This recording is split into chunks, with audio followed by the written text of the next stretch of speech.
How to fix the Steam Tools no licenses error when launching, downloading, or updating games in Steam. Let's get started. First, open Steam and click Steam, Settings, Downloads. Click Clear Download Cache, then select Confirm.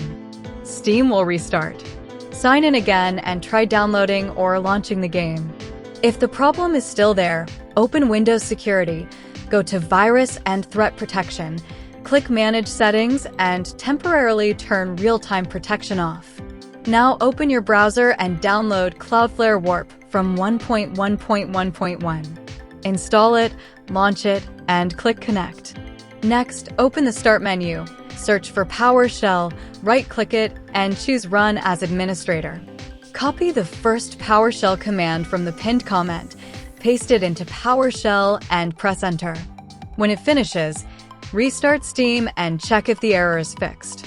If you're still getting the no licenses error, open PowerShell as Administrator again. Copy the second command from the pinned comment, paste it into PowerShell, and press Enter. After that, copy the third command, paste it into PowerShell, and press Enter. Once the commands finish, restart Steam and try launching or downloading the game again. The Steam Tools no licenses error should now be resolved. That's it for this video.